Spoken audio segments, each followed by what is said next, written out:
این عالم زنده است. این عالم زنده است.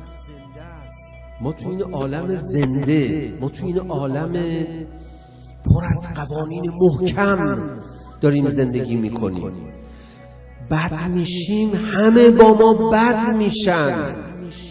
همه با ما بد میشن.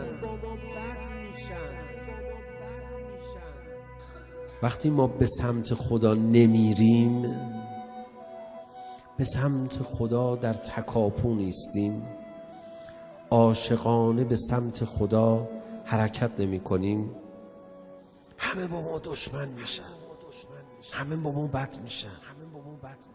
وقتی ما قرآن نمیخونیم سیاه میشیم، چون همه دارن میخونن. یسبح له ما فی السماوات و ما فی الارض. همه دارن تسبیح میگن، همه عاشقشن، همه به سمتش دارن حرکت میکنن. بعد تو بی‌اعتنایی برمیگردن بهت نگاه میکنن. اونا همه زندن. پیرنت باهات بد میشه، بدنت باهات بد میشه، دیوار خونت باهات بد میشه، سقف خونت باهات بد میشه، غذایی که میخوری باهات بد میشه. وقتی خوب میشی میبینی همه این ذرات باهات خوب میشن. به ذکر خدا میپردازی، تلاش میکنی برای رفتن به سمت خدا، میبینی اینا همه باهات خوب میشن. لباست باهات خوب میشه، آبی که میخوری باهات خوب میشه، میبینی مهربونی عالم رو با خودت.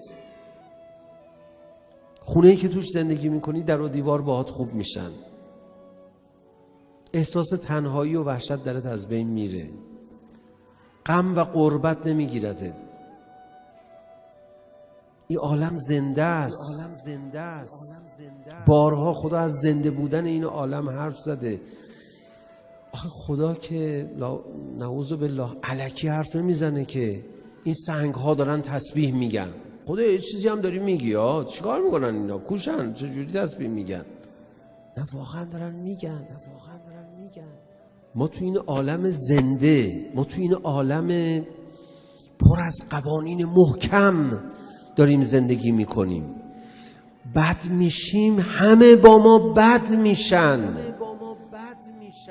بعد خداوند متعال میدونید که در قرآن کریم میفرماید نملی لهم. اگه یه کسی بد شد که دنیا میخواد نابودش کنه، من اجازه نمیدم. میگم بابا بذار این 10 سال دیگه زندگی کنه. به تعبیر من بچه‌ها کاریش نداشته باشید، سرطان مرطان فلان نرو سراغش. بابا این بد شده، میخوایم بزنیم متلاشیش کنیم، با همون لقمه اول غذا نابودش میکنیم. خود غذا میگه، خود آبه میگه، خدا من نه صبر کن، چه خبره شروع میکنیم. اینجوری باشه که الکی همینجوری همه میان در خونه من. خدا کش میده موقعیتشو. بذار نگه میداره. این خلقت شما هم خیلی عجیب بوده در بین کائنات. این موجودی ساخته اینو بذارم حالا اگه خواست تسبیح بگه. مگه میشه؟ ملائکه صداشون در اومده بود. مگه میشه؟ خب اگه نشد چی؟ میزنه خودشو نابود میکنه، میزنه بقیه رو نابود میکنه. عوضش اگر گفت چه گفته است، چقدر زیبا میشود. بگذار یه نفر با اراده خودش به سمت من بیاد. یسبح له ما فی السماوات و ما فی الارض. همه دارن تسبیح میگن، همه عاشقشن، همه به سمتش دارن حرکت میکنن. اونا همه زندن. وقتی خوب میشی میبینی همه این ذرات باهات خوب میشن. به ذکر خدا میپردازی، تلاش میکنی برای رفتن به سمت خدا، میبینی اینا همه باهات خوب میشن. میبینی مهربونی عالم رو با خودت.